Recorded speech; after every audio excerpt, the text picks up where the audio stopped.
का इनॉग्रेशन प्रधानमंत्री को नहीं करना चाहिए, क्योंकि ये theory of separation of powers का वायलेशन है। लेजिस्लेचर इंडिपेंडेंट है, पार्लियामेंट इंडिपेंडेंट है एग्जीक्यूटिव से जो प्रधानमंत्री है, पार्लियामेंट इंडिपेंडेंट है जुडिशरी से जो सीजीआई हेड करते हैं उसको। तो इसीलिए हम इसका अपोज कर रहे हैं कि प्रधानमंत्री को, वजीर आजम मोदी को इस नई पार्लियामेंट की बिल्डिंग का इनॉग्रेशन नहीं करना चाहिए, क्योंकि ये theory of separation of powers का ग्रॉस वायलेशन है। ये स्पीकर के डोमेन में, लेजिस्लेचर के डोमेन में एग्जीक्यूटिव इंटरफेयर हो रहा है। This is my personal view. It stems from both a gross misrepresentation of the nature of the occasion. You are celebrating India, the mother of democracies, the world's largest democracy, now the 5th largest economy in the world, going in the direction of the 3rd largest economy in the world. And you want to disassociate yourself from that. You're disassociating yourself from India, from what is Indian civilization, culture, and Indian democracy. I mean, in 1926, when this became the physical building of the Imperial Legislative Assembly, to 1947 till it was then. But in 1947, who was in power then? They're going back on their own past. And just because they want to oppose, because there is a, I don't know what the reasoning is, but I read out just now, and I'll read out to you again. Former Prime Minister Dr. Manmohan Singh and Sonia Gandhi ji inaugurated the new assembly complex in Manipur. He was a Prime Minister. She was not even holding a constitutional office. But more than that, they've done it repeatedly. And then when I tweeted the other day, somebody turned around and said, somebody turned around and said, नहीं वो तो parliament के annex और library को आप क्यों mix कर रहे हो पार्लियामेंट के साथ? अरे भाई, आपने पार्लियामेंट बनाया होता तब भी वो भी आप ही ने करना था ना, अगर आपने बनाया होता। एक ने आपने बनाया नहीं, अब कम से कम join in the celebration, and now you're trying to find fault. वो मैसेज देने की राजनीति कर रहे हैं, वो मैसेज देने की राजनीति कर रहे हैं। देखिए, सब कुछ ठीक है, हार इतनी भयंकर हुई है कर्नाटक के अंदर, इसलिए वो जल्दी ही उसका उद्घाटन कर रहे हैं, बताने के लिए सब कुछ ठीक ठाक है, और ठीक ठाक है नहीं। देखो, I'm surprised by this kind of an allegation.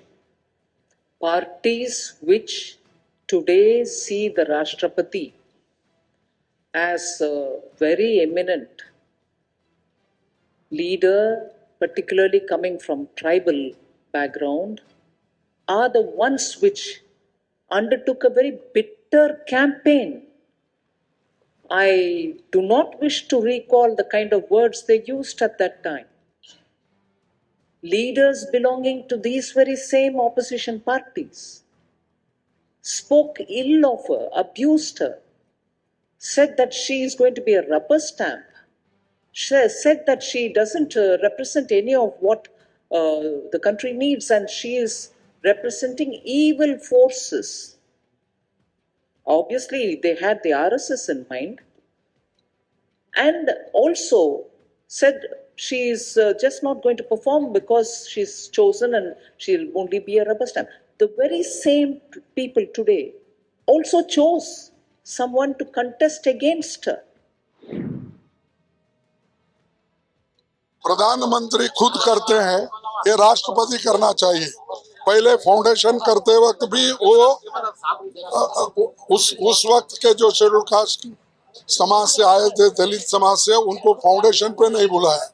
इस वक्त इस इनॉग्रेशन को भी वो शेड्यूल ट्राइब मुर्मा जी है, और ये बोलते हैं हम शेड्यूल कास्ट, शेड्यूल ट्राइब्स को इतना महत्व दिया। अरे जिस जगह महत्व देना है, उनकी गरिमा बढ़ाना है, उस जगह तुम उनको देते नहीं, और बात के लिए, अपने वोटों के लिए ये बात कहकर दूर हो जाते। These people have no veneration for the parliament or the sanctity of the parliament. They are talking about the president. They have boycotted the president's address numerous times. they have, constantly been disrupting the parliament. They have been disrupting the rights of members to speak in the parliament, getting into wells, throwing things. They have absolutely no respect for the parliament. Now, this is a great occasion for the country, and yet they play divisive politics. सबसे पहला ये सवाल हमने भी उठाया था central Vista project के बारे में कि देश की आर्थिक स्थिति खराब है, फिर भी लाखों करोड़ों रुपया, सैकड़ों करोड़ रुपया खर्चा करके जिस तरह से प्रोजेक्ट को सिर्फ प्रधानमंत्री की इच्छा के लिए बनाया, क्या उसकी जरूरत थी? आज जो देश की संसद की इमारत है, पार्लियामेंट हाउस है, वो और 100 साल चल सकती है। इस देश में जो इमारत है उससे भी पुरानी इमारतें इटाली में, ब्रिटेन में, फ्रांस में है, वो अब तक चल रही है। तो हमको इतनी क्या जरूरत पड़ी? ये इसलिए पड़ी कि ये संसद भवन ऐतिहासिक है। इस संसद भवन को ना आरएसएस ना बीजेपी का कोई रिश्ता है तो बनाने में, क्या वहाँ का जो ऐतिहासिक और क्रांतिकारी काम हुआ है उसमें बीजेपी का और आरएसएस का कोई काम नहीं। तो एक नया इमारत बना के सिर्फ एक ऐसा हम कोनशिला लगाएंगे inaugurated by prime minister Narendra Modi, इसके लिए खर्चा हुआ है। लेकिन वो भी ठीक है, लेकिन देश के राष्ट्रपति इस राष्ट्र के संविधान की प्रमुख है। देश की हमारी राष्ट्रपति जो एक आदिवासी महिला है, वो पार्लियामेंट की कस्टोडियन है। आप उनको नहीं बुला रहे, उनको निमंत्रित नहीं कर रहे, उनके हाथों से नए संसद भवन का उद्घाटन करना ये प्रोटोकॉल है, लेकिन आप नहीं कर रहे हो। आप उसका एक पॉलिटिकल इवेंट कर रहे हो, प्रधानमंत्री के हाथों से उद्घाटन करें। इसलिए इस देश के सभी अपोजिशन पार्टी ने निर्णय लिया है कि हम उस कार्यक्रम के ऊपर बहिष्कार करेंगे और उस बहिष्कार में शिवसेना भी शामिल। देखिए, कांग्रेस और उनके साथ जो पार्टियां बहिष्कार कर रही है उनका लोकतंत्र पर विश्वास नहीं है। ये केवल संसद भवन नहीं है, 140 करोड़ जनता की आस्था का ये मंदिर है और नए भारत की ताकत का ये एक प्रतीक है कि 3 या 4 साल में इतना बड़ा संसद भवन भारत बना सकता है। इसको देखकर पूरी दुनिया अचंभित है। लेकिन इन नेताओं का दोगलापन देखिए, ये कहते हैं कि राष्ट्रपति जी ने उद्घाटन करना चाहिए और इसलिए बहिष्कार कर रहे। तो इंदिरा जी ने संसद की एनेक्स बिल्डिंग का उद्घाटन किया, तब ये बात क्यों नहीं आई? महाराष्ट्र के विधान भवन का उद्घाटन इंदिरा जी ने किया, तब ये बात क्यों नहीं आई? राजीव जी ने संसद की लाइब्रेरी का उद्घाटन किया, उस समय ये बात क्यों नहीं आई?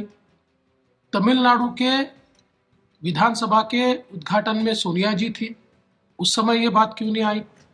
नीतीश कुमार जी ने बिहार के विधान भवन का जो सेंट्रल हॉल है उसका उद्घाटन किया, तब राज्यपाल जी को क्यों नहीं बुलाया गया?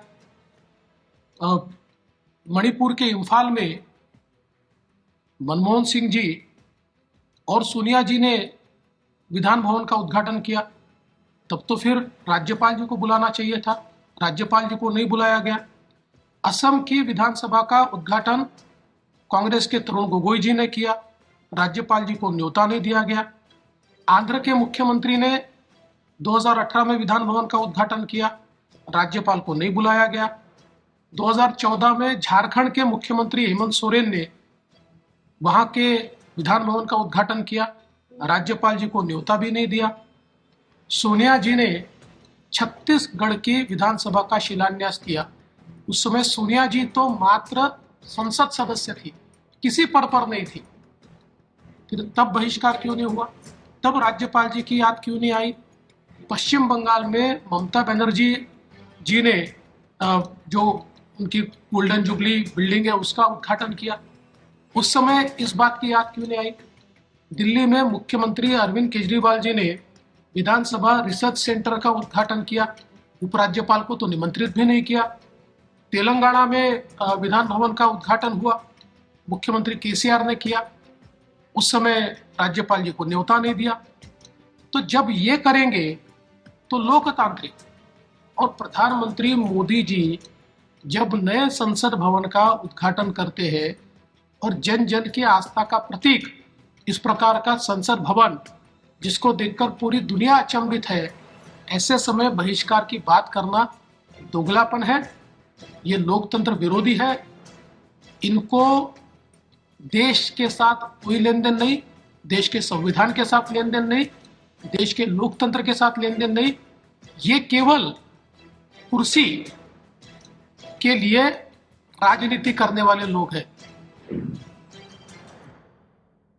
जी, सभी लोगों से बात हुई है हमारी, और हम लोग जो है इसका हम लोग विरोध करेंगे, बॉयकॉट करेंगे। तो पहला सेशन है, हम लोगों का मानना है कि राष्ट्रपति जी जो हैं उनसे जो है उद्घाटन कराना चाहिए था, क्योंकि पार्लियामेंट के जो हेड होते हैं एक तरह से वो राष्ट्रपति ही होता है, और उनसे ना करा करके ये कहीं ना कहीं से राष्ट्रपति जी का अपमान जो है वो किया जा रहा है। तो हम लोग चाहते हैं कि पहला जो सेशन जो है वो उद्घाटन जो भी हो रहा है इसका सभी विपक्ष के दल मिल करके जो है बॉयकॉट कर। देखिए, इतना ही मैं कहना चाहता हूँ। पहले तो हिस्टोरिकल इवेंट है, सब में पॉलिटिक्स करना ठीक नहीं है। This is not good, this is not the time of politics. This is after almost more than a century, a historical thing is happening. So boycotting and making issue out of a non-issue is most unfortunate. I once again appeal them to reconsider their decision and kindly join in this historical function. And मैं सभी से आग्रह करता हूँ, reconsider करके आप कृपया हाजिर हो जाए। सर, वो कह रहे हैं राष्ट्रपति का अपमान है, इसलिए हम ये नहीं तो जा रहे हैं, बिल्कुल ठीक नहीं पॉलिटिक्स है। के कारण है। ये बिल्कुल ठीक नहीं है। स्पीकर साहब कस्टोडियन ऑफ द पार्लियामेंट होता है। कभी भी स्पीकर साहब ने प्रधानमंत्री जी को इनवाइट किया है, और इसके साथ ही साथ पार्लियामेंट प्रीमाइसेस में ही पहले प्रधानमंत्री जो थे उन लोगों ने भी बहुत बिल्डिंग वगैरह उद्घाटन किए है। तो इसीलिए ये ऐसे कारण लेके एक ऐसा अच्छा कार्यक्रम बायकॉट करना ये बिल्कुल ठीक नहीं है। मैं बार बार निवेदन करना चाहता हूँ, आप रिकंसिडर करके कार्यक्रम में आ जाइए।